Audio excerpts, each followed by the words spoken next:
नमस्कार मेरे प्यारे साथियों, आप सभी का मैं तहे दिल से हार्दिक स्वागत, अभिनंदन एवं वंदन करता हूं। और आज के आपके इस प्यारे से क्लास में, जिस क्लास का आपको हमेशा रहता है बहुत ही बेसब्री से इंतजार, उस क्लास में मैं आपके लिए लेके आया हूं प्यारे प्यारे चमकदार, दमदार, झलकदार, महकदार प्रश्नों को, जो आपकी परीक्षा में पूछे जाने के लिए तैयार होते हैं। और आपको अपनी तैयारी बिल्कुल अच्छे से बना लेना है और जल्दी जल्दी हमें प्रश्नों को हल करने के लिए बिल्कुल अब तैयार रहिए। हमारे पूछे गए प्रश्नों का आप उत्तर देने के लिए तैयार रहिएगा। जल्दी जल्दी आप लोग बिल्कुल, आई होप कि जैसा मैं कहता हूं वैसा करते भी हैं। और एक काम और, जैसा कि मैं हमेशा कहता रहता हूं कि आपको मेरी वीडियो को क्या करना, लाइक करना है, शेयर करना है और दूर तक लोगों तक पहुंचाना है। This is your responsibility. और अब मुझे ये भी पता है कि आप को जो मैं उत्तरदायित्व देता हूं उसको अच्छे से निभाने के लिए आप बिल्कुल तैयार रहते हैं और फिर से एक बार उत्तरदायित्व ये निभाएंगे कि लोगों तक वीडियो पहुंचाएंगे। चलिए, क्लास शुरू करने के पहले आपके लिए एक छोटी सी लाइन। कहा जाता है, ख्वाबों की राह में चलते रहो, ख्वाबों की राह में चलते रहो, मंजिलें मिलेंगी रास्ते में चलते रहो, ख्वाबों की राह में चलते रहो, मंजिलें मिलेंगी रास्ते में चलते रहो, सफलता की राह में मुश्किलें बहुत आएंगी, सफलता की राह में मुश्किलें बहुत आएंगी, लेकिन हार ना मानो, लेकिन हार ना मानो, बस आगे बढ़ते रहो, आगे बढ़ते रहो और आगे बढ़ते रहो। चलिए तो आइए शुरुआत करते हैं पहले प्रश्न की। कह रहा बहुत ही अच्छा क्वेश्चन पूछा है और बहुत ही समझदारी भरा प्रश्न किया है। कह रहा है कि जिन छात्रों के माँ बाप नहीं हुए तो आप उनके लिए क्या करेंगे। जिन छात्रों के माँ बाप नहीं है तो आप उनके लिए क्या करेंगे। उनकी मदद के लिए प्रिंसिपल से सिफारिश करेंगे। अब आपके रहने का क्या मतलब है, अगर प्रिंसिपल से ही सिफारिश करनी पड़ जाए, गलत बात है, बिल्कुल गलत बात हो जाएगी। उन्हें सहानुभूति देकर प्रसन्न रखेंगे, यही एक काम कर भी सकते हैं। लेकिन अभी और ऑप्शन पढ़ लीजिए। उन्हें कक्षा में आगे बैठाएंगे। अच्छा सर जी, कक्षा में आगे बैठाने से क्या बच्चे की माँ बाप की पूर्ति हो जाएगी? नहीं हो पाएगी ना, तो ये भी गलत बात है। माँ बाप की तरह उनको प्यार देंगे। दुनिया में ऐसा कौन है जो किसी बच्चे को उसके माँ बाप जैसा प्यार दे लेगा? किसी की क्या हिम्मत है कोई उसके माँ बाप जैसा प्यार दे ले? इट्स इम्पॉसिबल वर्क, असंभव वाला काम है। लाख कोशिश कर लीजिए लेकिन कभी आप माँ नहीं बन सकते किसी के, कभी आप किसी के पिता नहीं बन सकते हैं। ठीक है, तो बहुत कुछ त्यागना पड़ जाता है किसी के माँ और बाप बनने के लिए। तो सीधी सी बात है, आप बालकों को क्या करेंगे, जो भी बालक होगा जिस बच्चे के माँ बाप नहीं होते हैं उन्हें क्या करेंगे भैया, सहानुभूति देकर के, सिंपैथी वाला वर्क देकर के उन्हें प्रसन्न रखेंगे। ठीक है भैया, कि आप जिंदगी में परेशान हो, हम तुम्हारे साथ हैं, बस हम आप उनके सहयोग करने के लिए तैयार रहिए। ये काम आप कर सकते हैं और यही सही आंसर हो जाएगा। पहले का बी वाला ऑप्शन आपका सही हो जाएगा। ठीक है, उन्हें सहानुभूति देकर के प्रसन्न रखेंगे। ठीक, चलिए एक चीज और, जैसे कि मैं आपसे हमेशा बताते आया हूं, जब भी आपको टीचिंग एप्टीट्यूड के प्रश्नों को हल करना हो तो आप एक काम किया करिए कि एक टीचर की तरह सोचा करिए, ना कि एक छात्र की तरह सोचिए। ठीक है, आपको एक टीचर की तरह सोचना है। ठीक है, आपको जैसे कहा जाता है तुम ही हो माता पिता तुम ही हो, तो बच्चा भी बन के सोचना है, लेकिन बच्चा भी बन के सोच के बच्चे को फॉलो करा के सोचना है। ठीक है, और एक छात्र की और एक अध्यापक की तरह सोचना है। तो आप लोग जल्दी जल्दी एक टीचर की तरह सोच करके, अच्छे से सोच करके फिर उत्तर दीजिएगा। आइए चलते हैं दूसरे प्रश्न की ओर। छात्रों की समस्याओं को जानने के लिए आप क्या करेंगे। अच्छा सा क्वेश्चन, आपके रियल मास्टर बनने का यहाँ पर प्रश्न पूछा है। खुद छात्र बनकर उनकी समस्या को समझ सकते हैं, छात्रों की पिटाई करके उनकी समस्या आउच कर सकते हैं, दूर कर सकते हैं, आत्मीय संबंध बनाएंगे। चलिए बताइए क्या हो जाएगा। छात्र बनकर के कैसे आप समस्या दूर कर सकते हैं साहब, मास्टर साहब बताइए, मास्टरनी लोग बताइए, छात्र बनकर के समस्या दूर करेंगे, समस्या समझेंगे कैसे?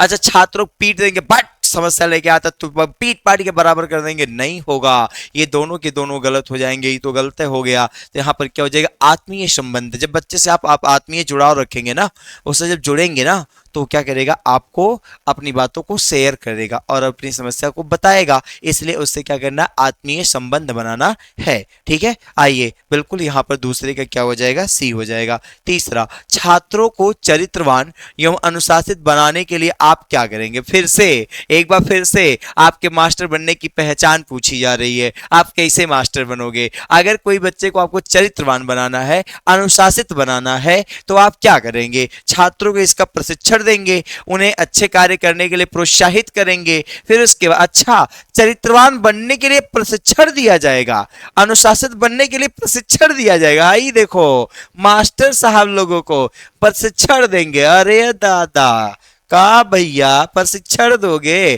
प्रशिक्षण नहीं दिया जाता अनुशासन के लिए। ठीक है, तो क्या करोगे, प्रोत्साहित करोगे। कितना भी प्रोत्साहित कर लो ना, जब तक उसका अपना मन नहीं करेगा तब तक तो अनुशासन नहीं होगा। ठीक है, आपको क्या करना है, जैसे आपको देखिए, एक टीचर का एक बच्चा बहुत कॉपी करता है। ठीक है, अगर आप उसको कुछ बता दीजिए, वो गलत बता दीजिए, और जा करके घर पे बच्चा उस बात को पढ़े, और उसके मम्मी पापा लाख कोशिश कर ले, बेटे तू गलत पढ़ रहा है, फिर भी वो आपके ऊपर इतना विश्वास रखता है ना, कहेगा नहीं तुम गलत बोल रही हो मम्मी पापा, तुम तो गलत बताते हो, हमारे सर जी बताए हैं, गलत हो नहीं सकता है।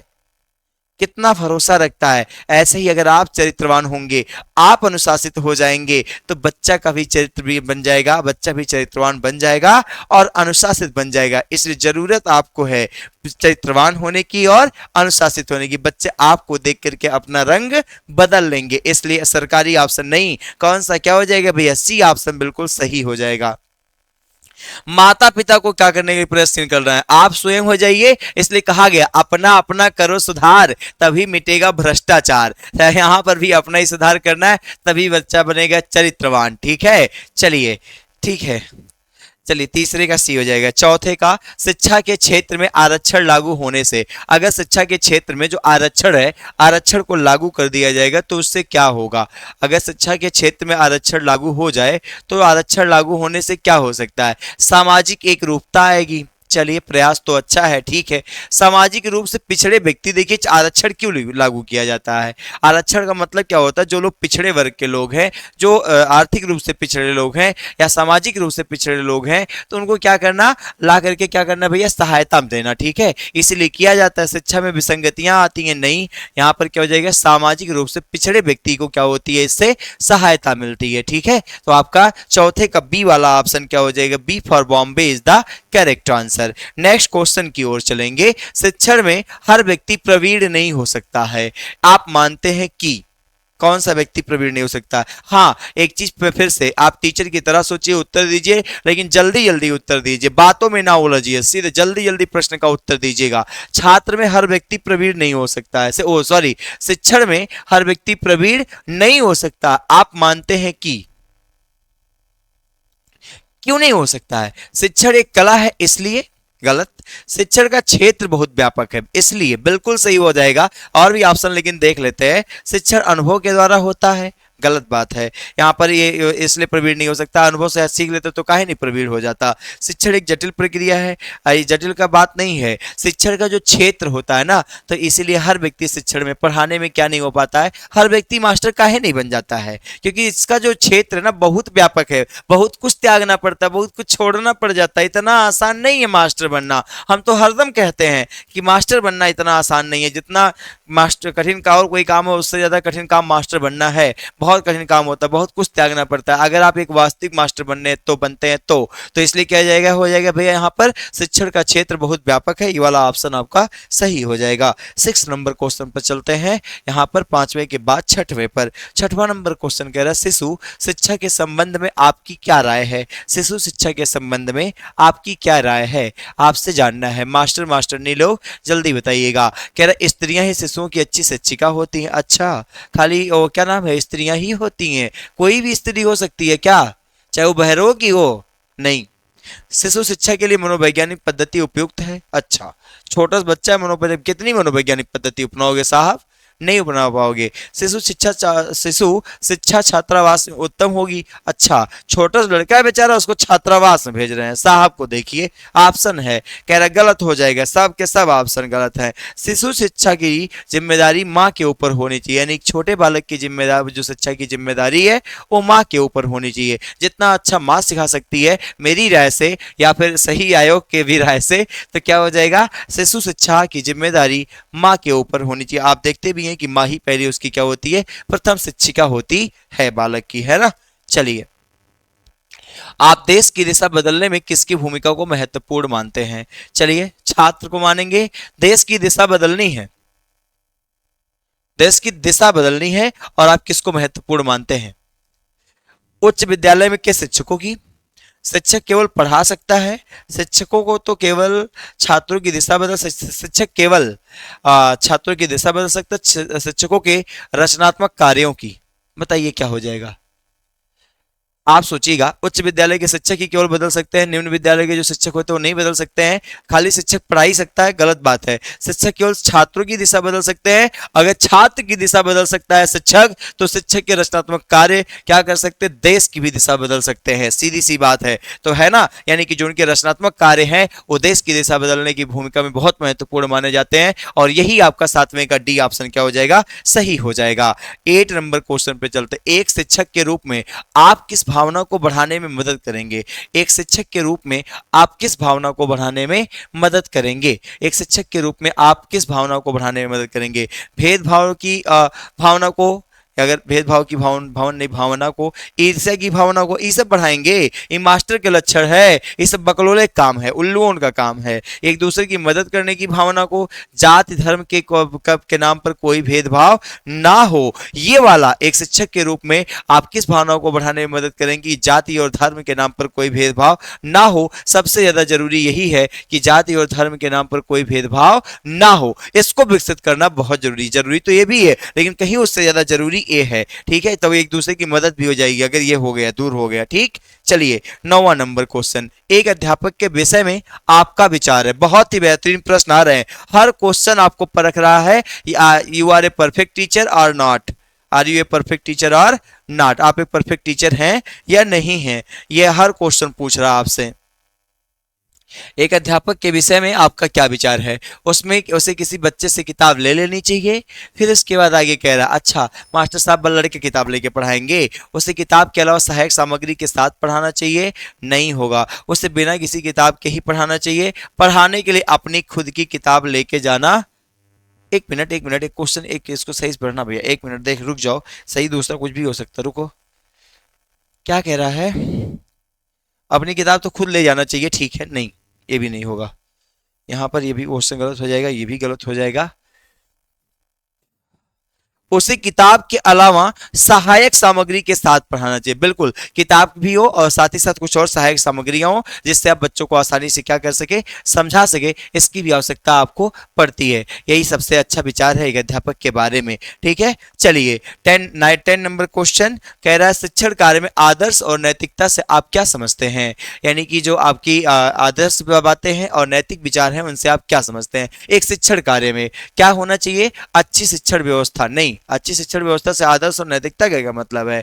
शिक्षक और छात्रों में आदर्श और नैतिकता का बोधगम्य हो, यानी कि शिक्षक जब बातों को क्या करे, बच्चों को बताए, आदर्श बातों को बताए, मौलिक बातों को बताए, नैतिकता के बारे में बताए, तो उसको बालक को सीखे वो, तो ये होना चाहिए, है ना। शिक्षक का शिक्षण कार्य में नैतिकता का समावेश नहीं, ये सब नहीं होगा भैया। क्या हो जाएगा भैया? शिक्षक और छात्रों में आदर्श और नैतिकता का बोधगम्य हो, अर्थात शिक्षक बता रहा तो बालक उसको सीखे। चलिए 10 क्वेश्चन 10 का बी हो जाएगा। आगे हम लोग लगातार तेजी से बढ़ते हुए अगले क्वेश्चन की ओर चलते हैं। ठीक है, समझ में आ रहा है कि नहीं आ रहा है? मेरे शेर शेरनियों, मेरे मुन्ना मुन्नियों, आप लोग जल्दी बता दो, समझ में आ रहा है कि नहीं आ रहा है? आई होप कि क्लास अच्छा लग रहा होगा और समझ में भी आ रहा होगा। चीजों को जल्दी जल्दी जोड़िए, अपने अंदर एक जुनून सा जगाइए, जज्बा लाइए, और बिल्कुल दूसरों से कहिए, क्या पंख फैलाए हुए मोर हमने बहुत देखे हैं, और घन पर छाए हुए घनघोर हमने बहुत देखे हैं। घन पर छाए हुए घनघोर हमने बहुत देखे हैं, और पंख फैलाए हुए मोर भी हमने बहुत देखे हैं। और नदी कहती है समंदर से उमड़ना सीखो, नदी कहती है समंदर से उमड़ना सीखो। हमने बारिश के शोर बहुत देखे हैं, हमने बारिश के शोर बहुत देखे हैं। तो हमको उबना नहीं है, ओवर कॉन्फिडेंस में नहीं जाना है, हमें अपनी प्रिपरेशन को कंटिन्यू से क्या करना, जारी रखना है। ठीक है, ऐसे ऐसे थोड़े थोड़े प्रश्नों को हल करते हुए हम एक दिन बिल्कुल जीत की ओर होंगे, और जीत भी लेंगे और लोगों को पता भी नहीं चलेगा। लेकिन जब हमारी तैयारी का पता भले ना चले, लेकिन जीत का पता सबको चलना चाहिए। ठीक है, चलिए आगे चलते हैं। आप शिक्षण व्यवसाय को क्यों अपनाना चाहते हैं? आत्मसंतुष्टि के लिए, अपने ज्ञान को बढ़ाने के लिए, छात्रों के साथ नए नए अनुभव प्राप्त करने के लिए, सामाजिक प्रतिष्ठा के लिए। बताओ काहे पढ़ावे चाहत हो भैया, काहे के मास्टर बने चाहत हो, ई तो बताओ। अच्छा ये बताओ, हर एक अध्यापक कहाँ सीखता है सबसे ज्यादा?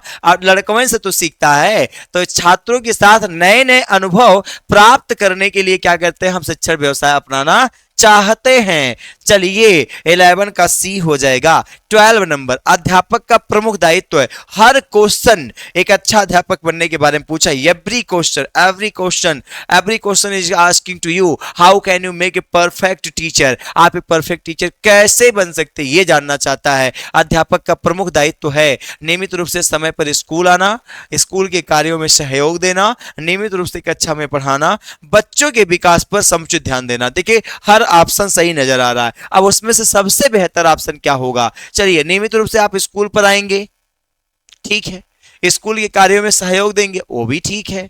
नियमित रूप से कक्षा में पढ़ाएंगे, वो भी ठीक है। लेकिन आप क्या करेंगे, ये सब काम तभी हो पाएगा जब आप बच्चों के विकास पर समुचित ध्यान देंगे, तभी ये भी कर पाएंगे, ये भी कर पाएंगे, ये भी कर पाएंगे। ठीक है, चलिए, तो इसलिए क्या हो जाएगा, 12 का डी हो जाएगा। 13 नंबर क्वेश्चन, वर्तमान में शिक्षा के गिरते स्तर का प्रमुख कारण है। अगर आप एक मास्टर हैं, मास्टरनी है, तो सोच के बताइए आज जो शिक्षा का स्तर गिर रहा है उसका प्रमुख कारण इन ऑप्शनों में से क्या हो सकता है?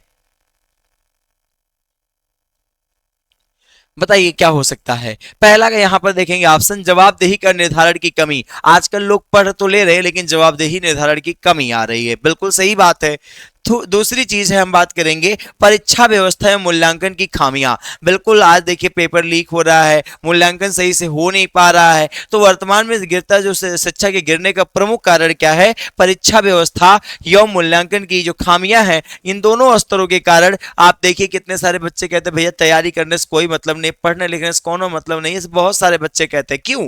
क्योंकि आप इन व्यवस्थाओं को अच्छा नहीं कर रहे हैं, और इन व्यवस्थाओं को अच्छा करना बहुत जरूरी है। परीक्षा व्यवस्था मूल्यांकन की खामियां और साथ ही साथ जवाबदेही के निर्धारण की जो कमी है उसको भी पूरा किया जाए, अपने आप शिक्षा का स्तर उठता चला जाएगा। अर्थात यहां पर क्या हो जाएगा, उपरोक्त दोनों हो जाएगा। ठीक है, चलिए आप देख पा रहे होंगे आंसर। 14 नंबर, आपकी दृष्टि में अध्यापन व्यवसाय है, कैसा व्यवसाय है? आपकी दृष्टि में अध्यापन व्यवसाय है कैसा? ट्यूशन के द्वारा भारी धन कमाने का? नहीं। थोड़े वेतन से संतुष्ट जीवन बिताने का? नहीं।